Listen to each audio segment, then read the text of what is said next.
Hello everyone, good evening all of you. नमस्कार, कैसे हैं सभी लोग? I hope all of you are doing good. जल्दी से सभी लोग पहले सेशन को लाइक एंड शेयर कर दीजिए। जल्दी से सेशन को शेयर कर दीजिए and quickly like the session. जितने बच्चों ने अभी तक ज्वाइन कर लिया है सेशन को, तब तक आप लोग शेयर कर रहे हैं सेशन को। Let me give you a brief orientation कि सेशन में क्या क्या होने वाला है, टाइमिंग क्या है। तो सेशन सफलता के यूट्यूब चैनल पे कंडक्ट किया जाता है, जहाँ पे हमारा क्रेडो या ऑब्जेक्टिव है, साथ रहेंगे सफलता तक। ये सेशन है प्राइम टाइम विद सफलता, जहाँ पे आपके सेशन के दो भाग रहेंगे। पहला भाग रहेगा स्टैटिक जीके का, जिसके अंदर हम लोग स्टैटिक जीके का टॉपिक एक्सप्लोर करने वाले हैं। और आज का हमारा टॉपिक है फेमस प्लेसेस या important GK related to India. ठीक। और दूसरा भाग जो है वो रहेगा करंट अफेयर्स का, और ये होगा हमारा डेली करंट। पूरा सेशन जो है ये एमसीक्यू बेस रहने वाला है। तो आप लोग सेशन में पार्टिसिपेट करें, ज़्यादा से ज़्यादा आंसर करने की कोशिश करें क्वेश्चंस को। और साथ ही साथ अगर कोई डाउट है आप लोग कमेंट सेक्शन में पूछ सकते हैं। तो शुरुआत करते हैं। Before that, timing of the session. जो लोग पहली बार जुड़ रहे हैं, सेशन का टाइमिंग होता है 9 बजे, रात 9 बजे ये सेशन कंडक्ट होता है with regular base from Monday to Saturday. सोमवार से शनिवार होता है, सैटरडे को वीकेंड रिकैप। और मेरा नाम है Ashima Shukla, who is going to take your session for this timing. तो शुरुआत करते हैं। अब सबसे पहले हम लोग शुरू करेंगे हमारे general knowledge, famous places related to India. तो भारत से संबंधित इंपॉर्टेंट चीज़ें, इंपॉर्टेंट प्लेसेस, इंपॉर्टेंट हाइलाइट्स, ये हम लोग इस सेशन में डिस्कवर करने वाले हैं। आई होप आप सब लोगों ने सेशन शेयर कर दिया है। तो all ready for the session? शुरू करते हैं फिर विदाउट मच डिले। सबसे पहला सवाल है आज का, केन बेतवा लिंक नहर किस राष्ट्रीय उद्यान से होकर गुजरती है? Ken Betwa link canal passes through which national park, किस राष्ट्रीय उद्यान से होकर गुजरती है? नाउ, केन बेटवा कैनल जो है ये देखो, एक क्वेश्चन तो ये बन सकता है किस राष्ट्रीय उद्यान से होकर गुजरती है। वो एक टाइगर रिजर्व भी है जहाँ से होकर गुजरती है, तो वो क्वेश्चन भी बन सकता है। नाउ, अपार्ट फ्रॉम दैट, इसके अलावा और भी चीज़ें हैं, जैसे कि ओरिजिन कहाँ पर है इसका। Origin of the river can also be asked. ये दोनों रिवर जो है केन और बेटवा, ये ओरिजिनेट कौन से राज्य में होती हैं या किसकी ट्रिब्यूटरी है, किस नदी की ट्रिब्यूटरी है केन और बेटवा नदियाँ। तो सबसे पहला क्वेश्चन जो हमारा ये है, नेशनल पार्क वो कौन सा है? That is going to be option 3, Panna national park. Panna राष्ट्रीय उद्यान और टाइगर रिजर्व से होकर ये गुजरती हैं। ये एक टाइगर रिजर्व भी है, नेशनल पार्क भी है, और ये ओरिजिनेट जो हैं, ओरिजिन इनका मध्य प्रदेश एमपी में होता है। ट्रिब्यूटरी किसकी है? ये यमुना नदी की ट्रिब्यूटरीज है। These are tributaries of Yamuna river. ठीक। नेक्स्ट क्वेश्चन, अगला सवाल आता है, first city in India to use a robot to control traffic. यातायात का नियंत्रण करने के लिए रोबोट का उपयोग करने वाला भारत का पहला शहर कौन सा था? विच was the first city in India जिन्होंने रोबोट का इस्तेमाल किया था ट्रैफिक को कंट्रोल करने के लिए? क्विकली ऑल ऑफ यू जल्दी से आंसर कीजिए। All of you quickly answer the question कि कौन सा शहर है जिसने ये शुरू किया। एंड जिन भी बच्चों ने आंसर किया है इसमें इंदौर, ऑप्शन बी, वो बिल्कुल सही है। इंदौर पहला शहर था जिन्होंने एक 14 फुट लंबा रोबोट का इस्तेमाल किया था, which had all the cameras as well. अगला सवाल, next question is, GI tag Chak Hao, जो ब्लैक राइस है, काले चावल होते हैं चक हाउ, उनके लिए जियोग्राफिकल इंडिकेशन टैग या जीआई टैग निम्नलिखित में से किस राज्य को दिया गया है? तो कौन सा राज्य है जिसे जीआई टैग मिला है काले चावल चक हाउ के लिए? Now, answer for this question, जल्दी से सभी लोग स्टेट का आंसर करेंगे। कौन से स्टेट के फेमस हैं ब्लैक राइस? ऑलराइट, एंड जितने भी बच्चों ने इसके अंदर आंसर किया है Manipur, that is the right answer. पिछले कई सदियों से मणिपुर के अंदर ये राइस कल्टीवेट किए जा रहे हैं, उगाए जा रहे हैं, और ये एक ग्लूटिनस राइस का स्पीशीज है और जियोग्राफिकल इंडिकेशन टैग इन्हें हाल ही में दिया गया था। नेक्स्ट क्वेश्चन, अगला सवाल आता है, coldest place in India, Bharat की कौन सी जगह जिसे सबसे ठंडी जगह बोला जाता है? Which of the following place is known as the coldest place of India? Bharat का सबसे ठंडी जगह किसे बोला जाता है? Now the coldest place in India is Dras. So जिन लोगों ने ऑप्शन डी चुना है that is perfectly right. Dras है कहाँ पर? That is in Ladakh region. तो लद्दाख में, वेस्टर्न लद्दाख रीजन में द्रास है which is the coldest place. और सबसे ठंडी जगह विश्व की कौन सी है? अगर हम लोग पूछें कि वर्ल्ड की कोल्डेस्ट जगह कौन सी है, that is Siberia. Siberia is the coldest place of the world. तो साइबेरिया के बाद दूसरी सबसे ठंडी जगह द्रास है, और द्रास को गेटवे ऑफ लद्दाख भी बोलते हैं। It is also known as gateway of Ladakh. इसको गेटवे ऑफ लद्दाख भी बोला जाता है। विश्व की दूसरी सबसे ठंडी जगह, भारत की सबसे ठंडी जगह। अगला सवाल आता है, टायर पार्क इनमें से किस राज्य में स्थित है? टायर पार्क निम्नलिखित में से किस राज्य के अंदर स्थित है? In which state will you find tyre park? ना इसके अंदर क्या है, बेसिकली डिफेक्टिव पार्ट्स और स्क्रैप कचरा जो है उससे इसे बनाया गया। भारत का पहला टायर पार्क था ये, जो पश्चिम बंगाल में। जिन लोगों ने ऑप्शन ए चुना है Paschim Bengal, that is perfectly right. West Bengal के अंदर ये पार्क है। Next question, first national park, Bharat का पहला राष्ट्रीय उद्यान कौन सा है? Which was the first national park of India? Bharat का पहला राष्ट्रीय उद्यान कौन सा है? ये आप लोगों को नेशनल पार्क वाले क्वेश्चन सीरीज में भी कराया हुआ है। So it is not a very difficult question. जल्दी से आंसर कीजिए, quickly all of you. Bharat का पहला राष्ट्रीय उद्यान, और ये कब स्थापित हुआ, ईयर भी बताना है। ऑलराइट, नाउ यहाँ पे जितने भी लोगों ने यहाँ पे चुना है जिम कॉर्बेट नेशनल पार्क, ये बिल्कुल सही है। जिम कॉर्बेट राष्ट्रीय उद्यान सबसे पहला राष्ट्रीय उद्यान था। कहाँ पर स्थित है? In Uttarakhand it is situated. ठीक, ये एक टाइगर रिजर्व भी है, you all are aware of. इसकी स्थापना कब हुई थी? 1936 में इसे स्थापित किया गया था। उस समय पर इसका नाम क्या था? Heli national park. इसमें कई बार आता है क्वेश्चन कि उस समय पर इसका नाम क्या था। It's name was heli national park.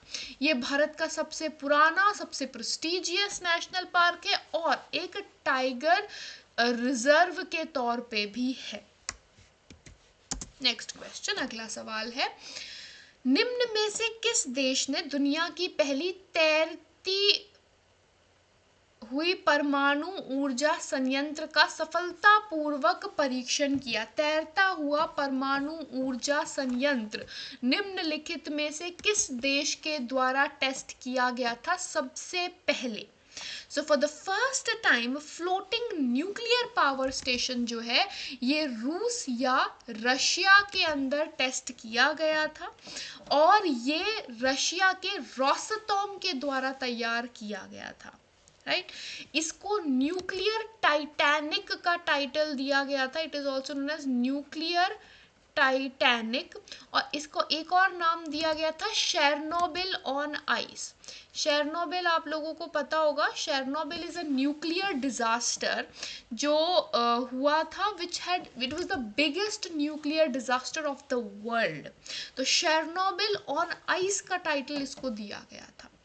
Right, next question, अगला सवाल है, दुधवा बांध या दुधवा डैम किस नदी पर बना हुआ है? दुधवा बांध या Dudhwa dam is situated on which of the following river and in which state? कौन से राज्य में और किस नदी पर दुधवा बांध बना हुआ है? Alright, we have a few answers and इसमें जितने भी लोगों ने महानदी चुना है बिल्कुल सही। दुधवा बांध महानदी पर स्थित है और कौन से राज्य में है? It is in Chhattisgarh. Chhattisgarh राज्य में स्थित है और महानदी के ऊपर बना हुआ है। नेक्स्ट अगला सवाल है, वर्ल्ड लार्जेस्ट सोलर पार्क, निम्नलिखित में हाल ही में विश्व का सबसे बड़ा सोलर पार्क कहां पर उद्घाटित किया गया था? Largest solar park of the world, विश्व का सबसे बड़ा सोलर पार्क। नाउ विश्व का सबसे बड़ा सोलर पार्क जो है ये 16,500 करोड़ रुपए की लागत से बनाया गया है। कर्नाटक के अंदर इसे इनॉग्रेट किया गया था और ये 5 गांव के एरिया में स्प्रेड है, यानी 13,000 एकड़ की जमीन पर बनाया हुआ है और इसकी कैपेसिटी 2000 मेगावाट की है। नेक्स्ट अगला सवाल है, अक्टूबर 2021 में विश्व का सबसे बड़ा खादी राष्ट्रीय ध्वज कहां पर उद्घाटित किया गया था? अक्टूबर 2021 में दुनिया का सबसे बड़ा खादी राष्ट्रीय ध्वज।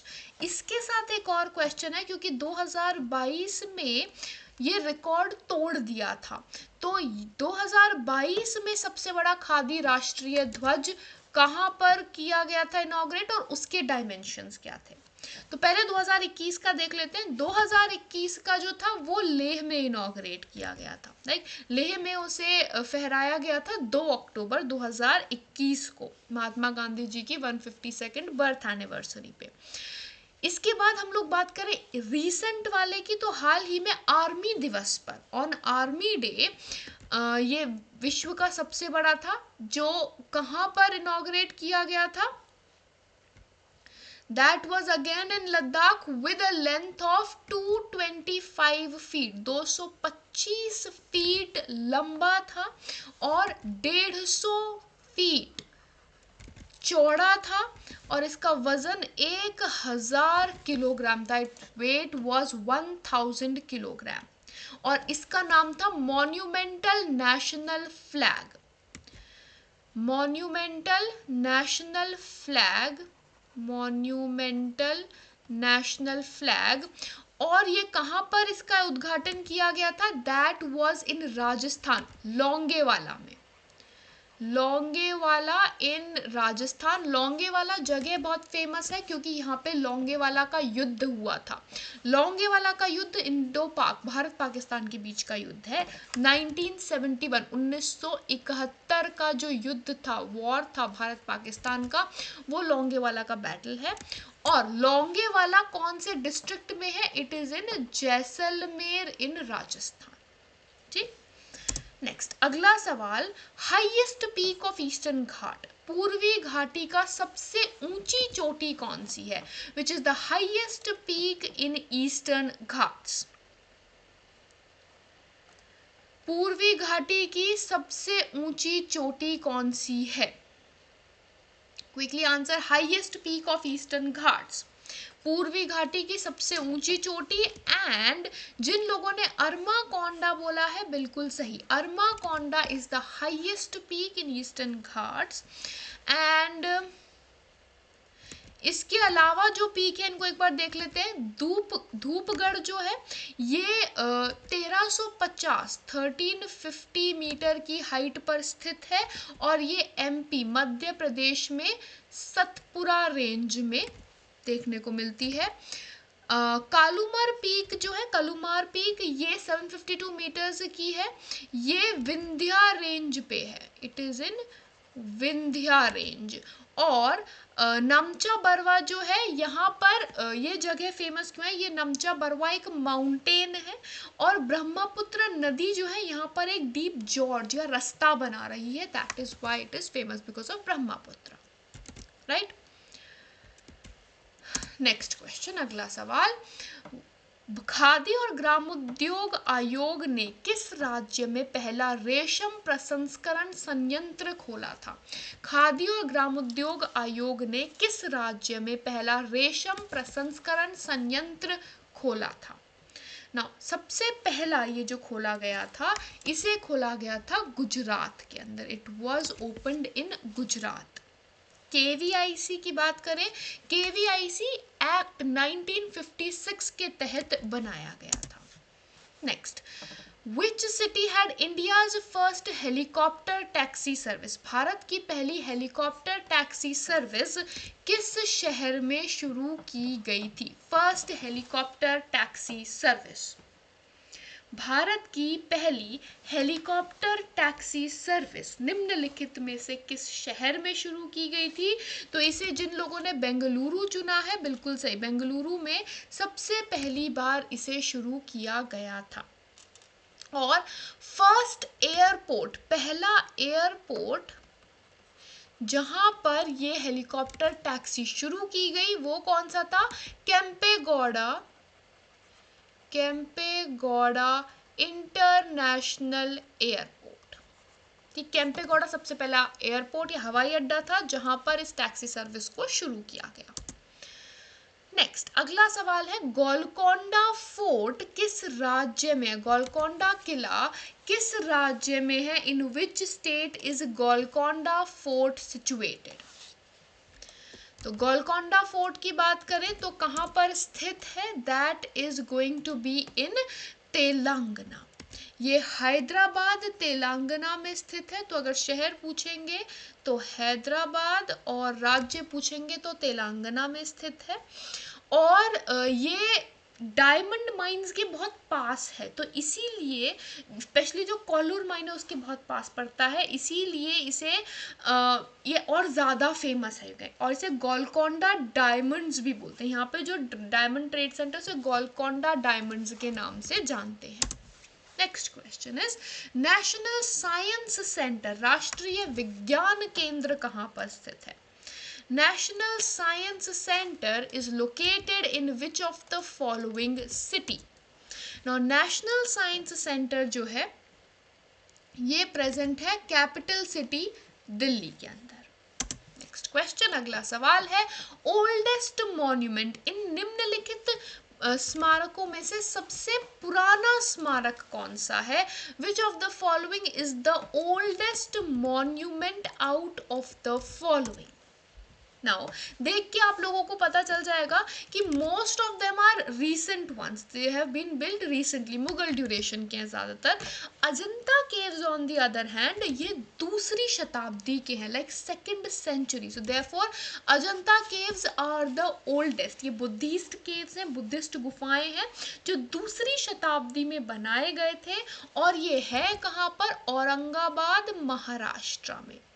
तो महाराष्ट्र के औरंगाबाद में स्थित है और सबसे पुराना मॉन्यूमेंट है। बाकी सब यू ऑल नो सल्तनत के ड्यूरेशन में बनाए गए, मुगल ड्यूरेशन में बनाए गए, but Ajanta is comparatively older. First electric train of India, Deccan queen, was run between which of the following? Bharat की पहली डक्कन ट्रेन, डक्कन क्वीन, किसके बीच चलाई गई थी? पहली electric train Deccan queen was run between which of the following stations? Now the answer for this question, Deccan Queen जो है इसे चलाया गया था कल्याण से पुणे तक। Next, Wadia institute of Himalayan geology, ये कहाँ पर स्थित है? वादिया हिमालय भूविज्ञान संस्थान कहाँ पर स्थित है? Where is it situated? The answer of this question is going to be, जिन लोगों ने देहरादून चुना है बिल्कुल सही, वादिया इंस्टीट्यूट जो है दैट इज इन देहरादून। चार मीनार कहाँ पर है? Again a very easy question, monument से संबंधित है and you all are quite aware of, as I remember. तो जल्दी से आंसर करो कि चार मीनार कहाँ पर स्थित है? Where is it situated? Char Minar की अगर हम लोग बात करें, पहली बात ये है हैदराबाद तेलंगाना में। तो अगर राज्य पूछेंगे तेलंगाना, सिटी पूछेंगे हैदराबाद। दूसरी चीज, ये बनाया कब गया था? 1591 के अंदर इसको बनाया गया था and it is a symbol of Hyderabad now. ठीक, तेलंगाना का जो एम्बलम है इसे एम्बलम ऑफ तेलंगाना के तौर पे भी चुन लिया गया है। बद्रीनाथ किस नदी के किनारे पर स्थित है? Badrinath is situated on the river bank of which of the following? River bank के क्वेश्चंस कई बार आने लगे हैं एसएससी के एग्जाम में, तो specifically they have started moving to this part कि हम रिवर बैंक्स या सिटीज जो नदी के किनारे हैं उनसे संबंधित क्वेश्चन डायरेक्टली पूछे। तो these are direct questions, you have to remember. और इसका सही आंसर क्या होगा? Badrinath is on the river banks of Alaknanda. Next, 3 bigha leased by India to Bangladesh was a part of which state? Bharat ने बांग्लादेश को 3 बीघा दिया था, ये किस राज्य का है? 3 बीघा जो भारत ने बांग्लादेश को लीज पर दिया था, लीज पर यानी इसे रेंट पर देते हैं ऐसे दिया था, ये कौन से राज्य से है? नाउ ये भारत की ज़मीन थी जो पश्चिम बंगाल और बांग्लादेश के बॉर्डर पर थी। तो पश्चिम बंगाल बिल्कुल सही होगा, पश्चिम बंगाल और बांग्लादेश के बॉर्डर पर ये ज़मीन थी, जिसे कब दिया गया था? 2011 में, इन 2011 इस ज़मीन को बांग्लादेश को दिया गया था, जिससे कि वहाँ पर जो दहग्रम अंग्रपोता ऑनक्लेव है वो लिया जा सके। तो उसके लिए ये ज़मीन 2011 में पश्चिम बंगाल से दी गई थी, एक स्ट्रिप है, एक लैंड का पार्ट है जो दिया गया है। ठीक, next, central road research institute कहाँ पर स्थित है? सेंट्रल रोड रिसर्च इंस्टीट्यूट जो है ये नई दिल्ली में स्थित है। तो अगेन यहाँ पे capital city is the right answer. यहाँ पे हम लोगों ने हमारा फर्स्ट हाफ सेशन का कंप्लीट कर लिया है।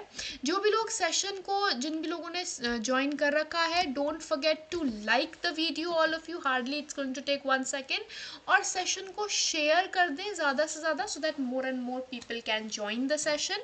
ये सेशन का टाइमिंग होता है 9 PM। अब हम लोग हमारे सेकेंड हाफ में आएंगे, करंट अफेयर्स एंड करंट या डेली करंट से संबंधित इसमें क्वेश्चंस डिस्कस होंगे।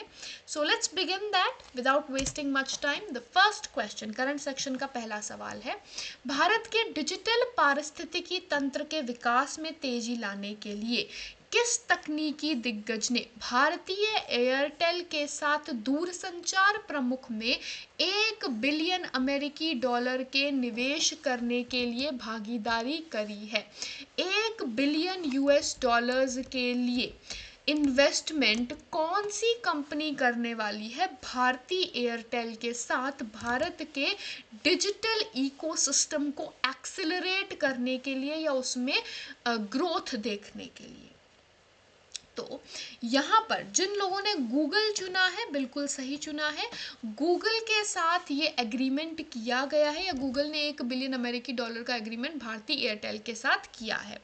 इसके अंदर 700 मिलियन का जो अमाउंट है, 700 मिलियन का अमाउंट तो है वो भारतीय एयरटेल के स्टॉक परचेज में काम आ जाएगा, और 300 मिलियन जो है, 300 मिलियन, 300 मिलियन का अमाउंट उनके जो डिवाइसेस हैं, टेक्नोलॉजिकल डिवाइसेस, उनको बनाने में, उनकी रिसर्च में लग जाएगा।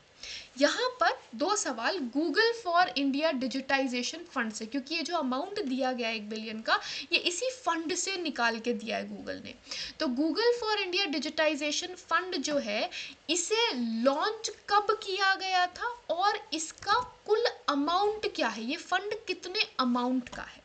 राइट, तो ये जो फंड है, जिन लोगों ने बोला है 2020, बिल्कुल सही, 2020 में इस फंड को लॉन्च किया गया था, और इसका टोटल अमाउंट है $10 बिलियन, जिसमें से $1 बिलियन ऑलरेडी एयरटेल के साथ हमने देखा है इन्वेस्ट किया जा चुका है।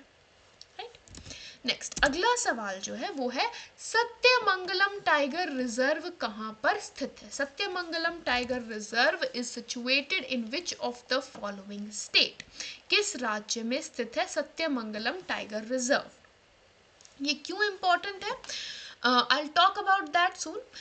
ये पूरा जो हम डिस्कशन करने वाले हैं इस क्वेश्चन के अराउंड, वो T × 2 अवार्ड से संबंधित है। T×2 या TX2 आप याद रख सकते हैं। ये पुरस्कार हाल ही में 2 टाइगर रिजर्व को दिया गया था। ठीक, उसका हम लोग नेक्स्ट स्लाइड में डिस्कशन करेंगे। पहले उनमें से एक सत्यमंगलम टाइगर रिजर्व था, जो कहाँ पर है, तमिलनाडु के इरोड जिले में, इरोड डिस्ट्रिक्ट या इरोड जिले में स्थित है, और यहाँ पर इसे ये पुरस्कार दिया गया था। अब इस पुरस्कार से संबंधित कुछ बातें करते हैं और इस पुरस्कार 2022 के बारे में बात करते हैं। TX2 पुरस्कार 2022 दो टाइगर रिजर्व को दिया गया, एक भारत का सत्यमंगलम टाइगर रिजर्व जो हमने अभी देखा, दूसरा था बारदिया राष्ट्रीय उद्यान, बारदिया नेशनल पार्क। बारदिया नेशनल पार्क कहाँ पर है, ये भारत का राष्ट्रीय उद्यान नहीं है, ये नेपाल का राष्ट्रीय उद्यान है। ठीक, तो एक भारतीय और एक नेपाल का। यहाँ पर ये T×2 का मतलब क्या है, जिन्होंने टाइगर के पॉपुलेशन को या जनसंख्या को डबल कर दिया है, यानी T×2 मतलब टाइगर का पॉपुलेशन डबल या उससे ज्यादा कर दिया, उनको ये, उन टाइगर रिजर्व को ये पुरस्कार दिया जाता है। ठीक, नाउ इन दोनों टाइगर रिजर्व की पॉपुलेशन देखें तो बारदिया टाइगर रिजर्व जो है, इनमें 87 टाइगर्स हैं वर्तमान में, वेर एज 2018 में 87 थे, वेर एज सत्यमंगलम में it is about 80 tiger reserve. Sathyamangalam tiger reserve में 80 हैं अब, as per the recent update. ठीक, नेक्स्ट थिंग बीइंग कि ये T×2 में कितने देशों को मापते हैं, तो टोटल 13 कंट्रीज हैं जिनके टाइगर रिजर्व को काउंट किया जाता है। नेक्स्ट थिंग इज कि ये इसका लक्ष्य वर्ष कितना है, यानी कब तक हमें टाइगर पॉपुलेशन डबल करना है। सभी देशों में टाइगर पॉपुलेशन 250 या उससे ज़्यादा हो जानी चाहिए 2022 तक। 250 और मोर का टारगेट रखा गया है, और आधार वर्ष कौन सा है, 2010 का आधार वर्ष है। ठीक, और बेस टाइगर पॉपुलेशन कितना है, 125 था उस समय पर, बेस पॉपुलेशन या जनसंख्या 125 थी, और ये टाइगर बेस ईयर है। 2022 में 250 या उससे ज़्यादा हो जाना चाहिए, ये टारगेट ईयर है। इसका जो एग्रीमेंट है T×2 का, ये 2010 में साइन हुआ था, सेंट पीटर्सबर्ग डिक्लेरेशन बोलते हैं इसको, और ये नेपाल में साइन किया गया था। ठीक, सेंट पीटर्सबर्ग डिक्लेरेशन नेपाल में साइन हुआ। नेक्स्ट अगला सवाल आता है, सक्रिय यूपीआई आईडी वाले भारतीय ग्राहकों को उनके बैंक खातों में रियल टाइम अंतरराष्ट्रीय भुगतान प्राप्त करने में सक्षम बनाने के लिए किस संस्थान ने एनपीसीआई के साथ हाल ही में भागीदारी की है। तो एनपीसीआई के साथ किसने भागीदारी करी है, for international transaction, international payments real time bank account में करने के लिए। नाउ ये बैंकिंग वालों के लिए डेफिनेटली एक इम्पॉर्टेंट है, और ये किसके साथ हुआ है, टेरापे के साथ ये एग्रीमेंट किया गया है। तो एनपीसीआई इंटरनेशनल पेमेंट लिमिटेड या एनआईपीएल ने टेरापे के साथ एग्रीमेंट किया है। टेरापे कहाँ की कंपनी है, ये नेदरलैंड्स की कंपनी है, it is based in Netherlands. NIPL के सीईओ कौन है, Ritesh Shukla ji. NIPL NPCI international payments का जो आर्म है एनआईपीएल, उसके सीईओ कौन है, दैट इज रितेश शुक्ला जी। ये आजकल काफ़ी न्यूज़ में है, तो you have to remember NIPL के बारे में, यू हैव टू रिमेंबर, क्योंकि ये कई बार काफ़ी ऐसे यूपीआई को अंतर्राष्ट्रीय ले जाने का जो प्रोजेक्ट है उस पर काफ़ी हद तक वर्क कर रहा है। और टेरापे के सीईओ कौन है, दैट इज अंबर सूर। अंबर सूर इज द सीईओ और हेड ऑफ टेरापे, सीईओ भी हैं और फाउंडर या संस्थापक भी हैं। नेक्स्ट अगला सवाल आता है, किस मंत्रालय ने इंडियाज विमेन अनसंग हीरोज नाम का एक चित्रात्मक कॉमिक बुक जारी किया। तो एक कॉमिक बुक हाल ही में रिलीज किया गया था, ये इस बुक का नाम था इंडियाज वुमेन अनसंग हीरोज। ये किसके द्वारा दिया गया है, who has written this book and who has released this book. Now ये जो बुक है ये अमर चित्र कथा के साथ मिलके रिलीज की गई मिनिस्ट्री ऑफ कल्चर के द्वारा, कल्चर मंत्रालय के द्वारा अमर चित्र कथा के साथ मिलके इसको रिलीज किया गया। और इसमें जो विमेन फ्रीडम फाइटर्स रही हैं भारत की, उनके बारे में उनकी कहानियां लिखी गई हैं इसमें। नेक्स्ट इज वर्ष 2022 के लिए संयुक्त राष्ट्र के नियमित बजट निर्धारण के लिए भारत के द्वारा कितनी राशि का भुगतान किया गया है। संयुक्त राष्ट्र या यूनाइटेड नेशंस के लिए भारत ने कितना अमाउंट दिया है, भारत ने फुल अमाउंट पेमेंट कर दिया और इसीलिए भारत ने 2022 के भारत को 2022 के ऑनर रोल के अंदर जगह दे दी है। ऑनर रोल का मतलब जिन्होंने कंप्लीट यूएन का बजट असेसमेंट कर दिया है। और इसमें वर्तमान में अभी तक 31 मेंबर हैं जिन्होंने ये कर दिया है। भारत ने कितना पेमेंट किया था? That was 29.9 million US dollar का भुगतान भारत ने किया था। ठीक। नाउ ऑनर रोल में आने के लिए किसी को क्या करना पड़ता है? जो ड्यू डे है उसी ड्यूरेशन में, नहीं उसके 30 दिनों के अंदर, स्पेसिफाइड डे के 30 दिनों के अंदर अगर कोई फुल पेमेंट कर देता है बजट का तो उन्हें ऑनर रोल के अंदर जगह मिलती है। भारत सरकार के नए मुख्य आर्थिक सलाहकार चीफ इकोनॉमिक एडवाइजर के रूप में किसे नियुक्त किया गया है? इनकी पोजीशन इम्पॉर्टेंट इसीलिए भी है क्योंकि जो इकोनॉमिक सर्वे है वो हाल ही में जारी हुआ है, जिससे रिलेटेड हम लोग एक सेशन करने वाले हैं। Definitely in the coming series हम एक सेशन उस बेसिस पे करेंगे। तो वो सिंस आया है तो ये एक डायरेक्ट क्वेश्चन और बहुत ही बेसिक क्वेश्चन बनता है कि उसी टाइम के अराउंड अपॉइंटमेंट हुआ है तो right. Now answer for this question, किसे नियुक्त किया गया चीफ इकोनॉमिक एडवाइजर के तौर पे? वी अनंत नागेश्वरन जी को, वी अनंत नागेश्वरन जी को सीईए चीफ इकोनॉमिक एडवाइजर के तौर पे नियुक्त किया गया। और ये जगह अभी तक खाली थी। केवी सुब्रमण्यन जी का टर्म पीरियड 17 दिसंबर को खत्म हो गया था, उसके बाद से जगह खाली थी। Finally it has been filled out. Next question, अगला सवाल, भारत के सबसे बड़े इलेक्ट्रिक वाहन चार्जिंग स्टेशन का उद्घाटन कहां पर किया गया था? भारत का सबसे बड़ा इलेक्ट्रिक व्हीकल चार्जिंग स्टेशन कहां पर सेटअप किया गया है? ना अभी तक का जो सबसे बड़ा चार्जिंग स्टेशन था वो था नवी मुंबई में, लेकिन इसको ओवर पावर कर दिया है अब गुरुग्राम के इलेक्ट्रिक व्हीकल चार्जिंग स्टेशन ने। यहाँ पे 100 चार्जिंग पॉइंट, 100 चार्जिंग पॉइंट है 4 व्हीलर्स के लिए। ये जो पूरा चार्जिंग स्टेशन है इसे मेंटेन कौन करेगा? कंपनी का नाम याद रखना है, इलेक्ट्रीफाई। इलेक्ट्रीफाई के द्वारा ये कंपनी है जिसने इस स्टेशन, चार्जिंग स्टेशन को बनाया है और इसको मॉनिटर करने वाली है या मेंटेन करने वाली है। अगला सवाल, विश्व स्वर्ण परिषद के आंकड़ों के अनुसार 2021 में कुल वैश्विक सोने की मांग किस मूल्य पर दर्ज की गई है? तो as per the recent survey by World Gold Council WGC, 2021 का ग्लोबल गोल्ड डिमांड कितना रहा है?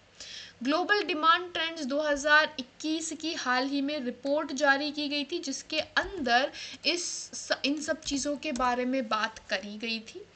और इसका सही आंसर क्या होगा?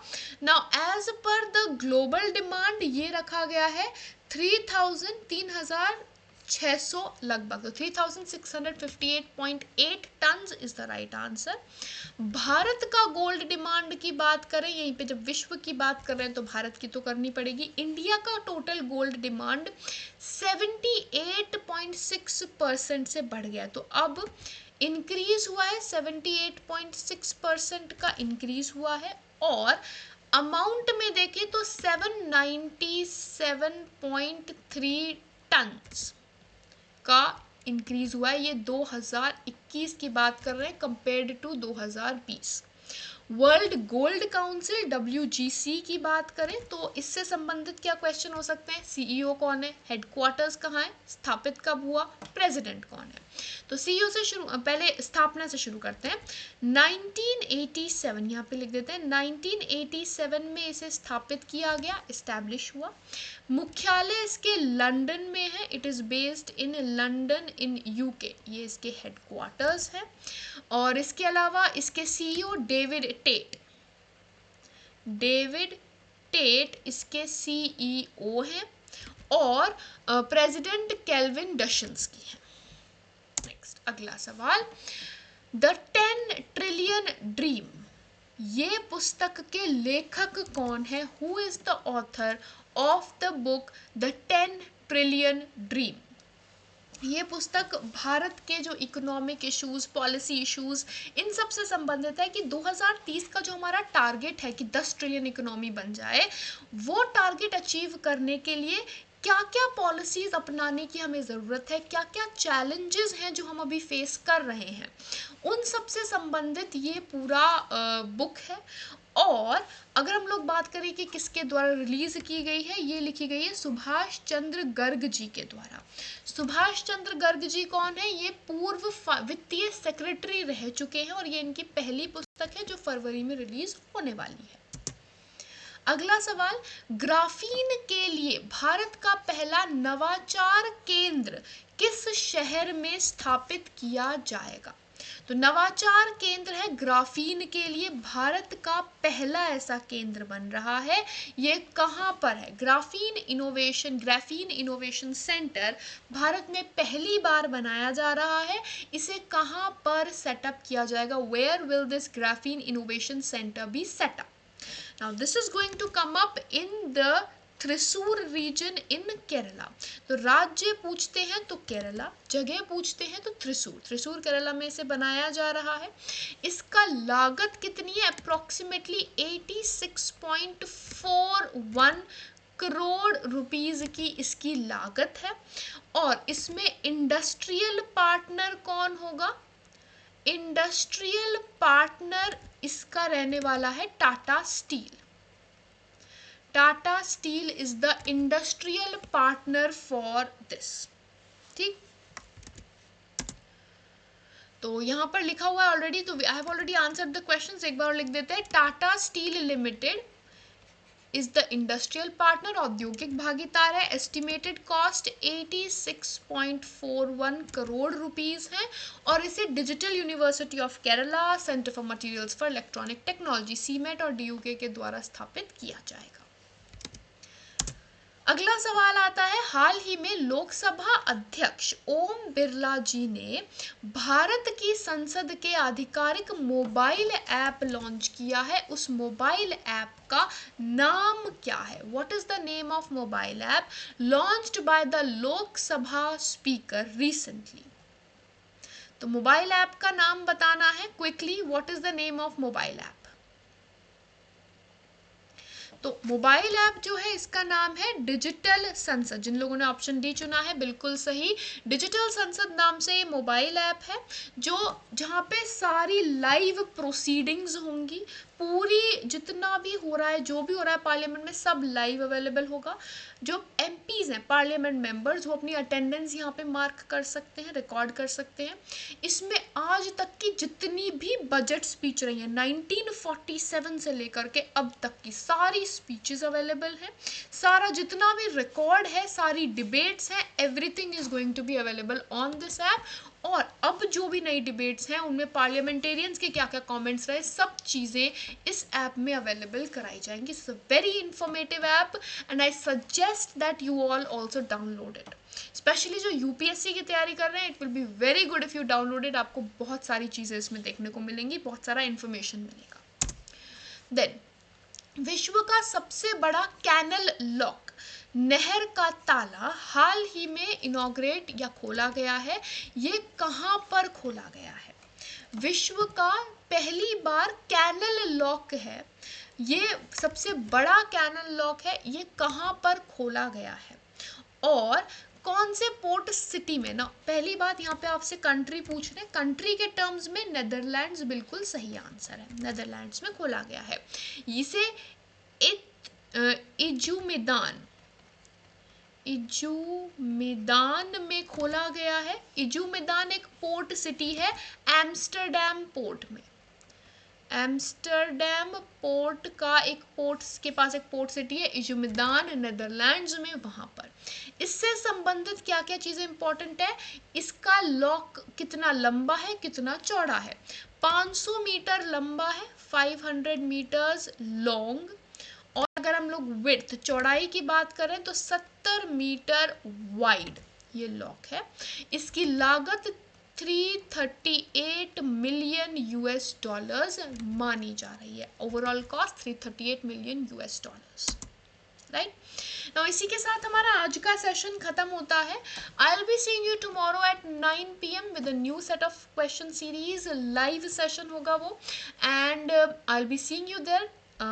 तब तक के लिए for those who are looking for SSC batch, SSC की तैयारी के लिए 24 जनवरी से सफलता ऐप पर एक नया कोर्स शुरू हुआ है 2500 के अमाउंट में, जहां पर लाइफ टाइम वैलिडिटी है। कितनी भी बार आप कि जब तक आपका सिलेक्शन नहीं होता आप अपनी वीडियोस देख सकते हैं, मॉक टेस्ट दे सकते हैं, पीडीएफ नोट्स आपको अवेलेबल होंगे, और ये बैच 24 जनवरी से शुरू हुआ।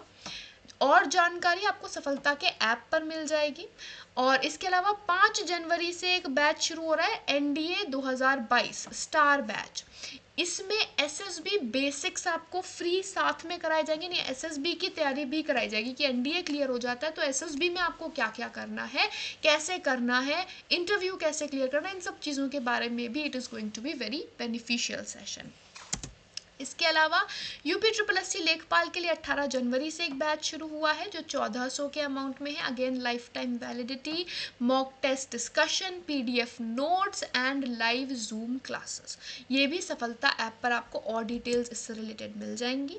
यूपी पुलिस कांस्टेबल की लाइव बैच 11 जनवरी से शुरू हुआ था 1400 के अमाउंट में, with lifetime validity, mock test, PDF material and Zoom classes.